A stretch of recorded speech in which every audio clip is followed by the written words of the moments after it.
Bienvenue à la Télé du Meeple, mon nom est Martin et aujourd'hui, on regarde ensemble mes parties du mois de février 2025. Alors, nouvelle interface, j'essaie quelque chose de différent cette fois-ci pour que ce soit un peu moins statique et que je sois un peu moins en train de toujours vous montrer des boîtes.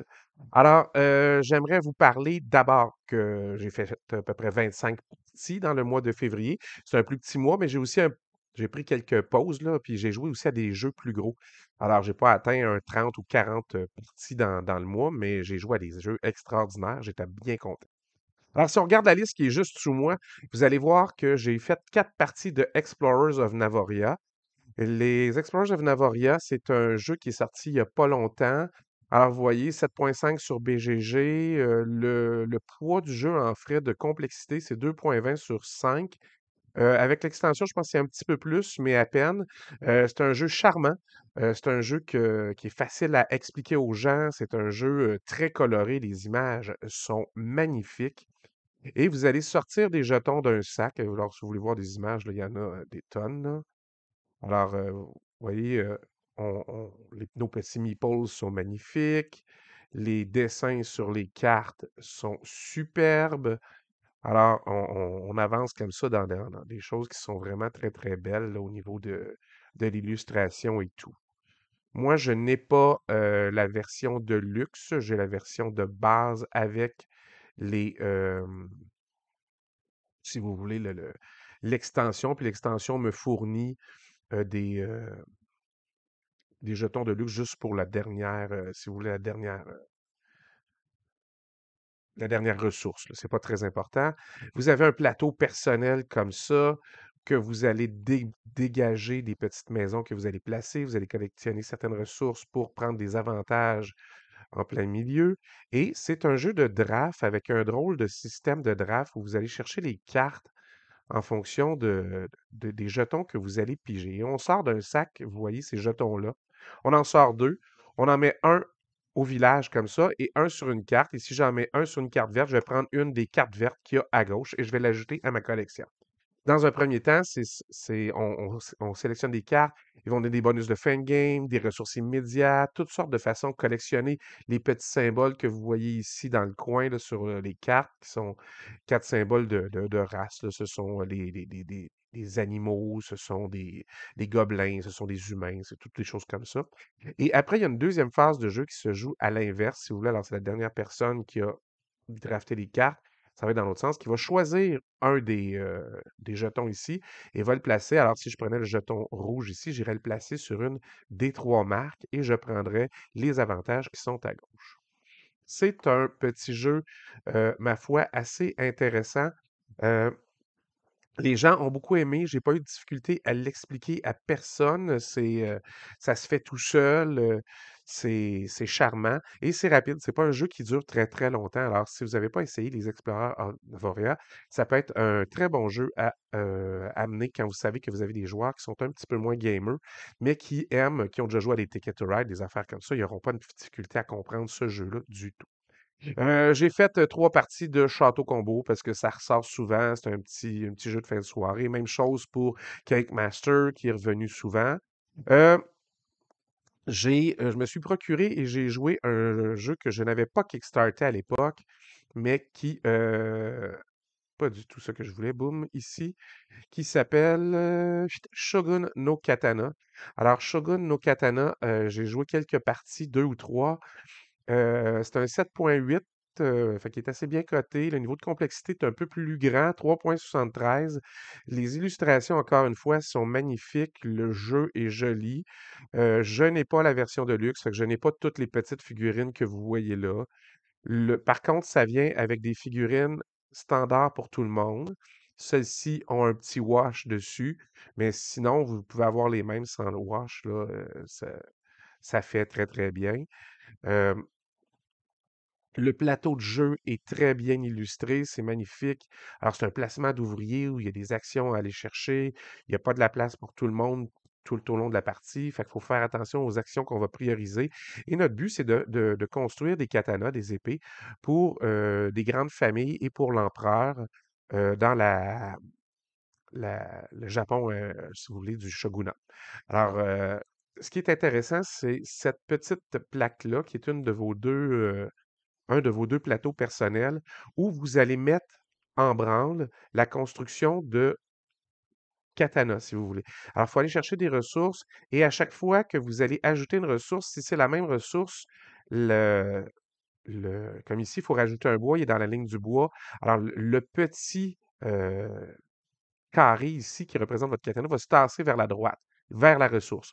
Puis une fois qu'il est rendu ici, ben là, il faut rajouter du métal pour le compléter. Alors, il va descendre.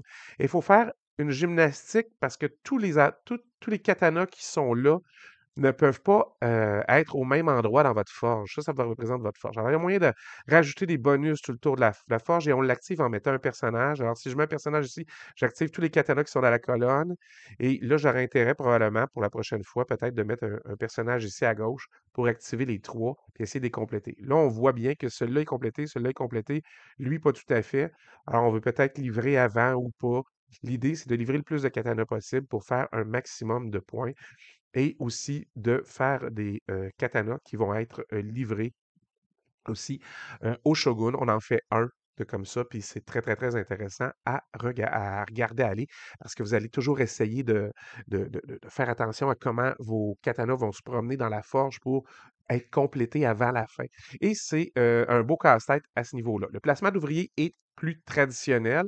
La production est magnifique, même sur le jeu de base. Alors, c'est pas un enjeu. Vous n'avez pas besoin de tous les bonus qu'il y avait, mettons, dans le Kickstarter ou ces affaires-là. Le jeu en soi de base est très, très bon. J'ai été agréablement surpris.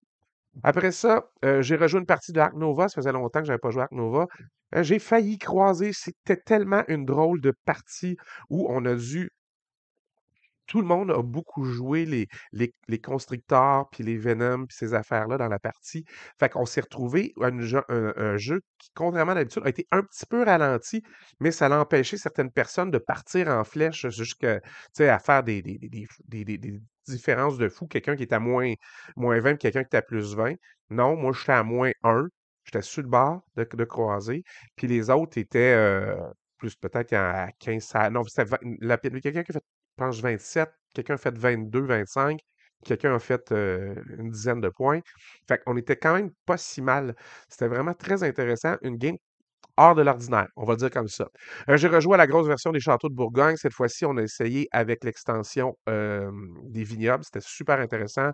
Ça prend plus de place dans votre réserve, mais quand vous les mettez, c'est super intéressant au niveau du gameplay puis tout ce que ça peut vous donner. À ce niveau-là, c'était le fun. J'ai rejoué à Concordia.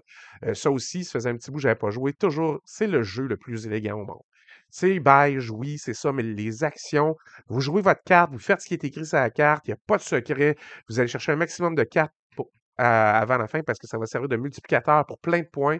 Alors, pour augmenter sa main de carte, mais en tout temps, on peut toute la ramener dans notre main en jouant une carte précise. C'est une action par tour. Ça fonctionne très bien.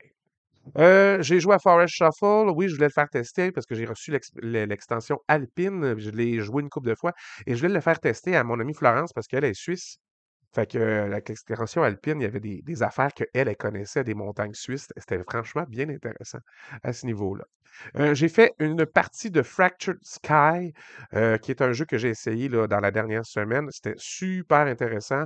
Euh, Merci à Mathieu de nous l'avoir montré. C'est un jeu où il y a de l'information cachée. Vous devez aller à la pêche pour cette information-là.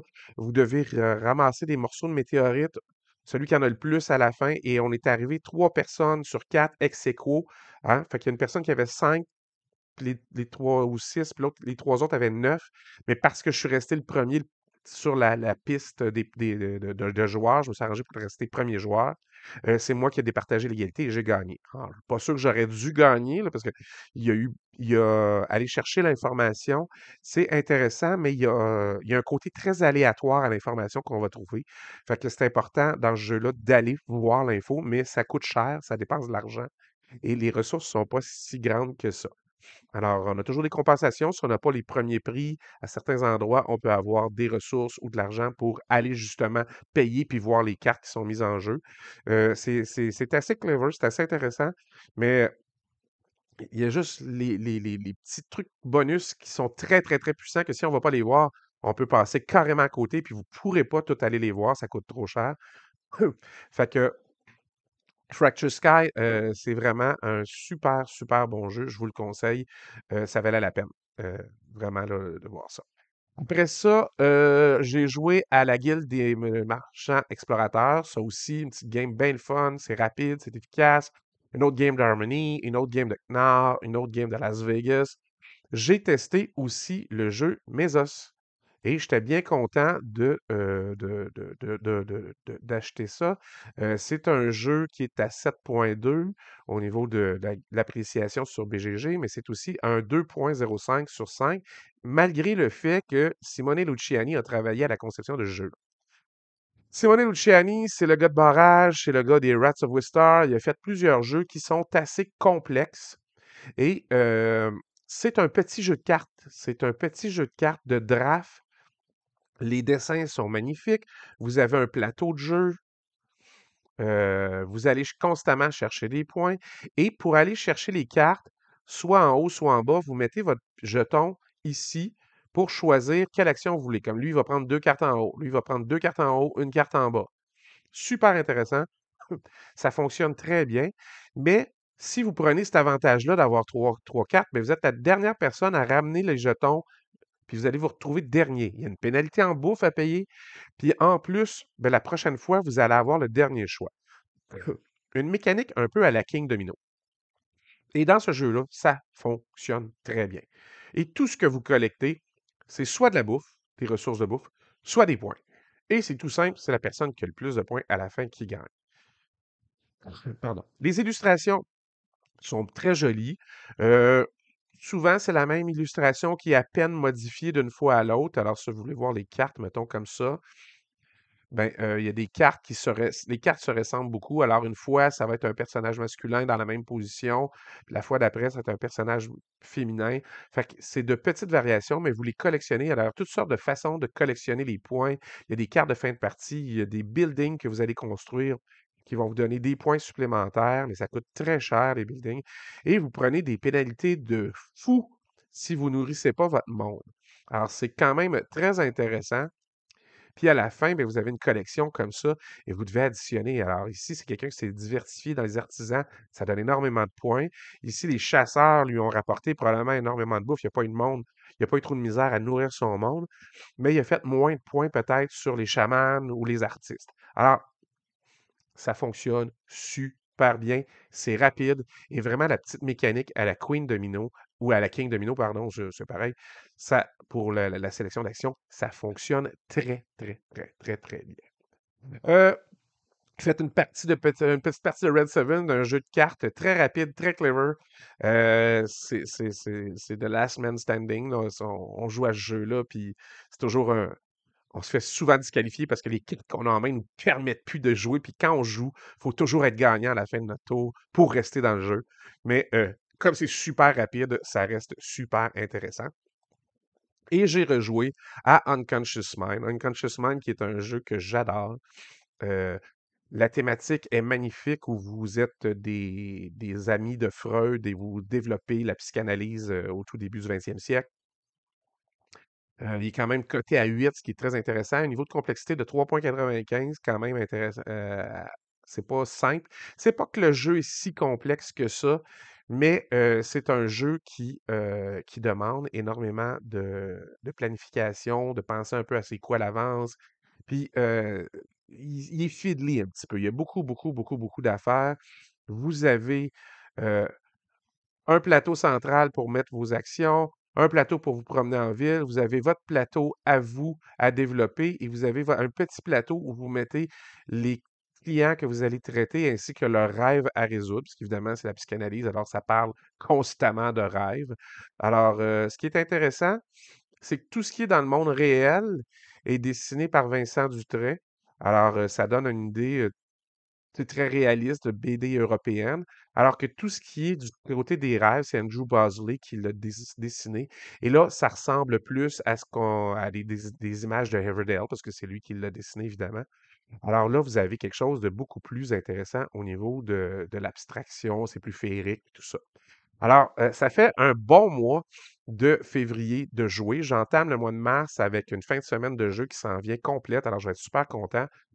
Euh, J'espère pouvoir jouer à plein de jeux. C'est une fin de semaine souvent où on essaie plein de nouveaux jeux parce qu'on est une vingtaine de joueurs à se rassembler pour ça.